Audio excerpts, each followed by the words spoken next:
Sir, I stand here in support of this amendment of the Constitution, Order 1950, to provide inclusion of certain communities in the list of scheduled tribes. Sir, this राज्य से मैं आती हूँ, 5-7 साल से वहाँ धनगर, मराठा, लिंगायत और मुस्लिम समाज बहुत दिन से आरक्षण की मांग कर रहा है। कल में भी जो बिल में डिस्कशन हुआ था उसके बारे में मैं बोली थी, क्योंकि धनगर, मराठा, लिंगायत और मुस्लिम इन्होंने आंदोलन किए। आंदोलन के बाद तब के जो विपक्ष के नेता थे उन्होंने ऐसे कहा था कि जब हमारी सरकार आएगी तो पहले कैबिनेट में हम दे देंगे। मैं थोड़ी सी क्रोनोलॉजी आपको बताऊंगी सर। और आज के मंत्री के जवाब में ऐसे आया कि 1979 में महाराष्ट्र ने पहली बार धनगर समाज की जो मांग थी वो दिल्ली भेजी थी। तब मिस्टर पवार महाराष्ट्र के मुख्यमंत्री थे और 1981 में, ये सारा मंत्री जी का स्टेटमेंट है, मैं सिर्फ दोहरा रही हूँ, उन्होंने वापस भेज दिया कि कोई टेक्निकल चीज़ें कम ज़्यादा थी उसमें। लेकिन उसके बाद जब विपक्ष के नेता थे 2013 में, उन्होंने कहा था कि 14 में हमारी अगर सरकार आएगी तो धनगर समाज को पहले ही कैबिनेट में हम आरक्षण दे देंगे। 5 साल सर उनकी सरकार रही।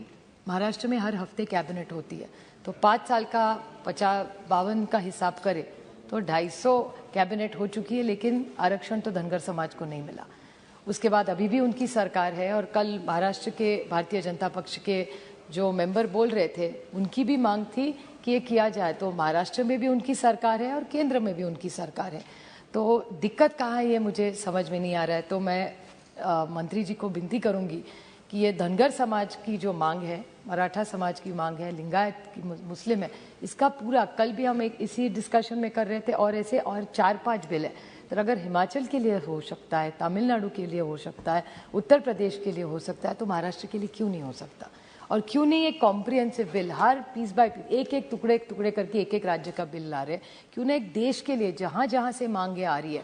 और मंत्री महोदय ने उनके जवाब में आज सुबह कहा कि जब महाराष्ट्र से प्रपोजल आया था उन्होंने एक कमीशन के बारे में बोला था। जी, एक महाराष्ट्र ने कमीशन, जो विपक्ष के नेता थे 2013 में, वो मुख्यमंत्री बने 2014 में और आज महाराष्ट्र में उप मुख्यमंत्री है।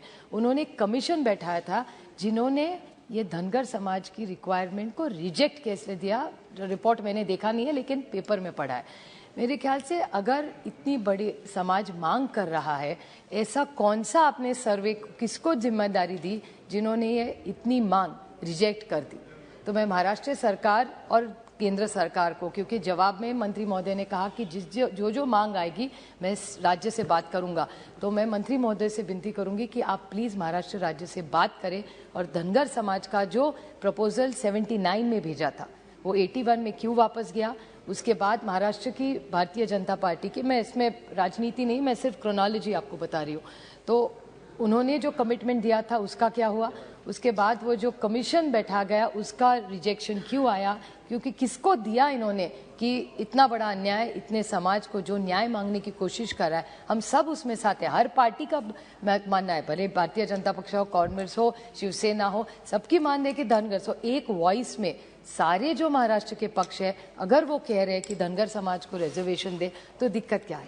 आपसे तो 303 MP है, यहाँ तो कोई दिक्कत नहीं है ना। महाराष्ट्र में अभी ईडी सरकार, ईडी मतलब एकनाथ और देवेंद्र, वो खुद कहते हैं, मैं नहीं उनको ईडी सरकार कह रही हूँ, वो खुद को ईडी सरकार बोलते हैं। अच्छा, तो ईडी सरकार ने अगर कहा है कि हमको ये आरक्षण दे, तो मेरे ख्याल से उसकी क्रोनोलॉजी देख के आप सब ने सोचना चाहिए सर। मेरी दोस्त माधवी चंद्रानी मुर्मू और अपूरूपा पोद्दार, उन्होंने सविस्तर जो ट्राइबल्स के इश्यू उसमें रेज किया सर। जब मंत्री जी ने जवाब में भी एकलव्य स्कूल के बारे में उन्होंने कहा कि स्कूल बड़े बनवाए, लेकिन स्कूल में क्वालिटी एजुकेशन क्या है सर? स्कूल तो बनवाए, बिल्डिंग बनती है, लेकिन स्कूल बिल्डिंग से नहीं होता, अंदर बच्चों को क्या शिक्षा मिलती है। और राइट टू एजुकेशन में जो इंक्लूसिव एजुकेशन का जो विषय है हमारा, तो क्यों ना एकलव्य स्कूल अलग ही कर दे से, क्यों ना इन सारे बच्चों को हम लोग इंटीग्रेट करें? क्यों ऐसा चाहिए कि एक समाज के बच्चे एक ही स्कूल में जाए? क्योंकि राइट टू एजुकेशन में तो प्राविधान किया है, तो क्यों ना काफ़ी ये सारे जो बच्चे हैं उनकी जो स्कॉलरशिप्स है उससे ज़्यादा शायद पैसा बढ़ा के, क्योंकि नीति आयोग में जिस बारे में पहले बोल चुके हैं तो मैं रिपीट नहीं करूंगी सर, क्योंकि अपूरूपा पोद्दार जी ने उन सब कहा है कि नीति आयोग कुछ कह रहा है और सरकार कुछ कह रही है। नीति आयोग कह रही है कि इस डिपार्टमेंट का बजट कम हो रहा है, लेकिन मंत्री जी उनके आज के उत्तर में कह रहे थे कि बजट बढ़ा है। तो नीति आयोग कह रही है सच के मंत्री जी कह रहे, मेरे ख्याल से ये क्लैरिफिकेशन दे दे, क्योंकि ट्राइबल्स को मदद की ज़रूर है। अरविंद सावंत जी जो कह रहे थे, हमारे यहाँ भी महाराष्ट्र में नंदुरबार हो, पालघर हो, मेलघाट हो, इनके प्रश्न जो है वो अलग है। ये जो ट्राइबल्स है उनके महिलाओं के प्रश्न अलग है, उनमें अनीमिया का नंबर, हेल्थ इश्यूज बहुत ज़्यादा है, उनके सारी जो डिलीवरीज होती है अभी महाराष्ट्र की जगह में इंस्टीट्यूशनलाइज्ड है, पर देश में सब जगह इंस्टीट्यूशनलाइज नहीं है सर। तो क्यों ना एक इंटीग्रेटेड प्रोग्राम इनके लिए बनाया जाए। ये टोकनिज्म नहीं है कि नाम बदल दिया, उनको SC ST में डाल दिया, इतने से नहीं होगा sir. We have to make a huge social impact of genuinely being good to them, and only budgets not. We will have to have an inclusive, larger program. I appreciate what the minister was saying. He was very, very open and honest about what has happened in my state. But in his reply, it would have been nice if he made a comprehensive goal. Say 5 years from now, we will make sure X amount of people in the tribals are all educated, all their women get equal rights, all their children, we will make sure are completely out of malnutrition, all the women are out of anemia. So these are larger targets. We cannot just look at tribals in one small way, and I don't think charity is what they are looking for. They are looking for fair inclusion, rights on merit. And I think this world is working towards merit. So why can't they also get things, because they are citizens of this country, and I think we all owe it to them. So I take this opportunity again to request the Honorable Minister कि ये सरकार 303 इतनी बड़ी आपकी यहाँ है, महाराष्ट्र में है, तो मराठा समाज, धनगर समाज, लिंगायत और मुस्लिम समाज को जरूर आरक्षण का सोचे। ये आपका इलेक्शन मैनिफेस्टो का कमिटमेंट है, 8 साल से पेंडिंग पड़ा